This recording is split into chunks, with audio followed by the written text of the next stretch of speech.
کے موقع پر بھی سیدنا علی رسول کریم صلی اللہ علیہ وسلم کے ساتھ، اور جب آقا علیہ الصلوۃ والسلام نے بتوں کو توڑا،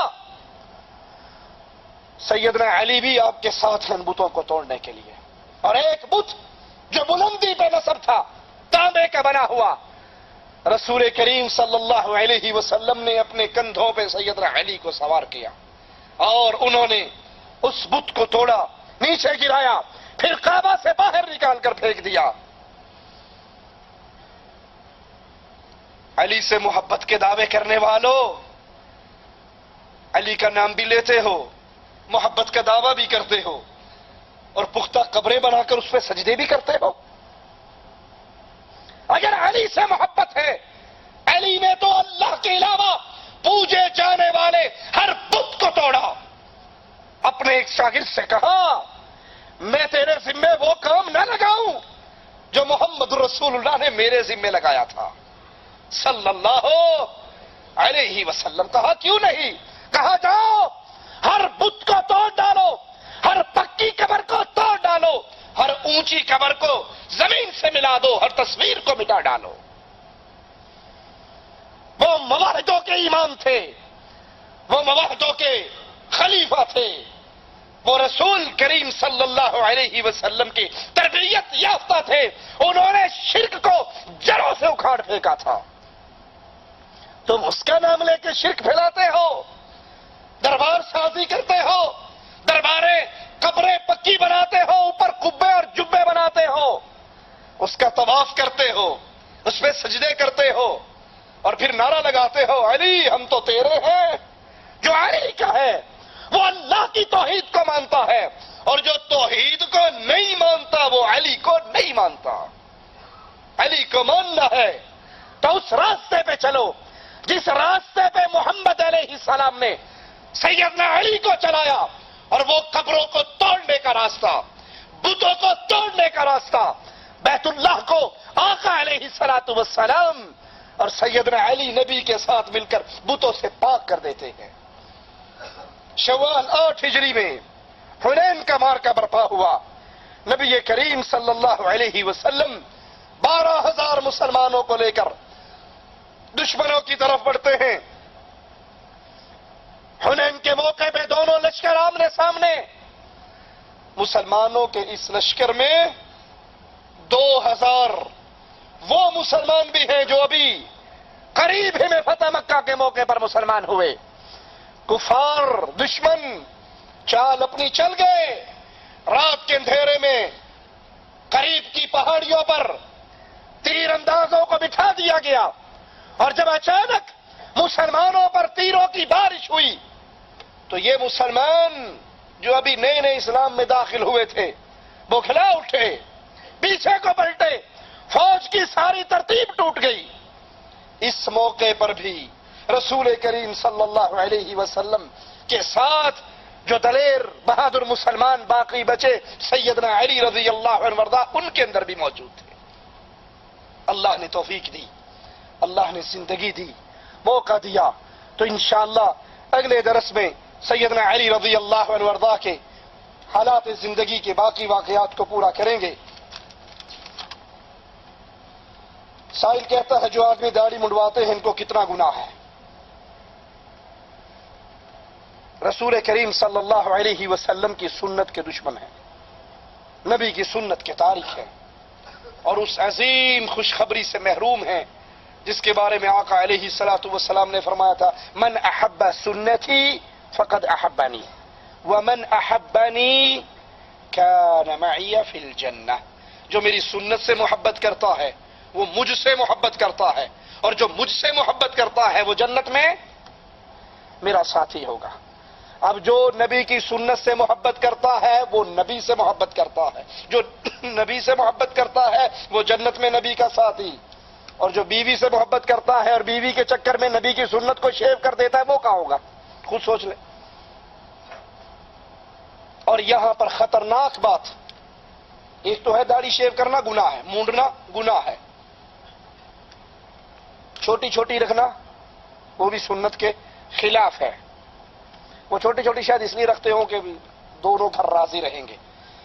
کہیں جالیات میں جانا پڑ گیا مولویوں کے درس میں تب بھی کام چل جائے گا، دوسری پارٹی میں گئے تب بھی چل جائے گا. وہ شاید اس لیے یہ عمل کرتے ہیں. اب سوچئے، ایک طرف رسول کریم صلی اللہ علیہ وسلم کے حکم ہے، آپ کا فرمان ہے، آپ کا آرڈر ہے، اور ایک طرف بیوی کی محبت ہے. آپ کے دل میں زیادہ محبت کس کی ہے؟ زیادہ پیار کس کا ہے؟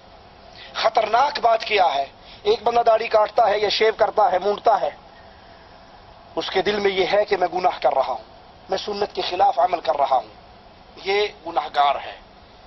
ایک وہ بدنصیب ہے جس کو داڑھی سے نفرت ہے، جس کو داڑھی سے نفرت ہے. وہ داڑھی والے کہ داڑھی بھی کوئی چیز ہے، یہ پرانے دور کی باتیں ہیں. داڑھی فرسودہ اسلام ہے، داڑھی والا، برقعے والا، داڑھی والا، پردے والا، یہ فرسودہ پرانے اسلام کی باتیں ہیں. اب روشن خیالی کا دور ہے. روشن خیالی میں داڑھی، اگر کسی کو داڑھی سے نفرت ہو تو یہ یاد رکھو، اللہ کے رسول صلی اللہ علیہ وسلم کی شریعت کی، اللہ کے رسول صلی اللہ علیہ وسلم کی شریعت میں لائی ہوئی کسی ایک چیز سے نفرت کرنے والا اس پہ عمل نہ کرے تو صرف گناہگار رہے گا. لیکن اگر وہ رسول کریم صلی اللہ علیہ وسلم کی شریعت کی کسی ایک بات سے نفرت کرتا ہے، اس کو داڑھی والا دیکھ کر برا لگتا ہے، جیسے پاکستان کا ایک مولوی ہے الیاس گھمن، اس کی کیسٹ ہمارے پاس ہے. وہ شیخ عبدالعزیز نورستانی پشاور کے ایک بہت بڑے عالم ہیں جن کی بڑی لمبی داڑھی ہے. اب لمبی داڑھی رکھنا کس کی سنت ہے؟ حدیث میں آتا ہے رسول کریم صلی اللہ علیہ وسلم کی داڑھی پورے سینے کو ڈھانپتی تھی. ٹھیک ہے، اللہ کے نبی کا حکم ہے وفروا اللحى، داڑھیوں کو زیادہ کرو، وفروا ای کثیروا، اس کو بڑھاؤ. ابو بکر، عمر، عثمان، علی، ان چاروں خلفاء کے بارے میں حدیثیں ہمیں بتاتی ہیں کسی کی داڑھی لمبی تھی، کسی کی داڑھی چوڑی تھی، کسی کی داڑھی گھنی تھی. یہ بڑی داڑھیوں والے، وہ ظالم داڑھی سے نفرت کرتے ہوئے کہتا ہے کہ یہ نورستانی کو دیکھ لو جیسے سکھ بیٹھا ہو، اس کی داڑھی لمبی ہے تو لمبی داڑھی سکھوں کی ہوتی ہے. اگر تو لمبی داڑھی پہ سکھ ہونے کا فتویٰ لگا رہا ہے تو ان چار خلیفہ اور رسول پہ کیا فتویٰ لگے گا؟ ان کی داڑھی لمبی بھی تھی، گھنی بھی تھی، سینے کو ڈھانپتی بھی تھی. ایک ہے داڑھی نہ رکھنا، ایک ہے داڑھی سے نفرت کرنا. جو رسول کی شریعت کی کسی ایک بات سے نفرت کرے وہ دائرہ اسلام سے خارج ہو جاتا ہے، نواقض اسلام کا مرتکب ہوتا ہے. داڑھی کاٹنا گناہ ہے، لیکن داڑھی سے نفرت ہو سکتا ہے انسان کو اسلام سے ہی نکال دے. جو آدمی جماعت کے ساتھ رکوع میں ملتا ہے اس کی رکعت ہوگی یا نہیں، اختلافی مسئلہ ہے. کچھ علماء کا یہ فتویٰ ہے کہ اس کی رکعت ہو جاتی ہے، اور کچھ علماء کا یہ فتویٰ ہے کہ چونکہ اس کی فاتحہ اور اس کی قیام دونوں رکن سے رہ گئے اس لیے اس کو رکعت دہرانی چاہیے. تو افضل یہی ہے اختلاف سے بچتے ہوئے اپنی رکعت کو دوہرا لیجیے. جو آدمی نماز نہیں پڑھتا اس کے ساتھ کھانا کیسا ہے؟ جو آدمی نماز نہیں پڑھتا اس کو پیار سے، محبت سے دعوت دیجیے. قرآن پاک کی آیات کا ترجمہ سنائیے کہ جنتی اہل جہنم سے سوال کریں گے ما سلککم فی سقر، تم جہنم میں کیوں آئے؟ وہ جواب میں کہیں گے لم نک من المصلین، ہم بے نماز تھے.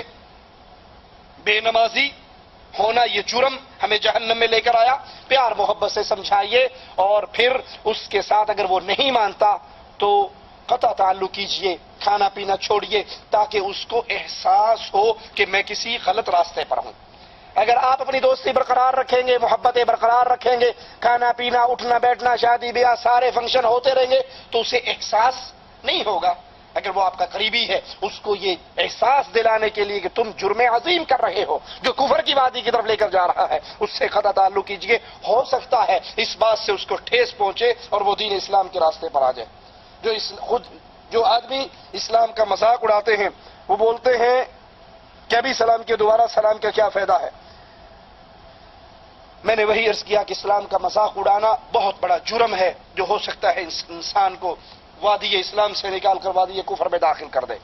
یہ رسول صلی اللہ علیہ وسلم کی سنت ہے سلام کرنا. آپ نے کفش السلام، سلام کو پھیلاؤ، سلام کو عام کرو، جس کو جانتے ہو اس کو بھی سلام کرو، جس کو نہیں جانتے اس کو بھی سلام کرو.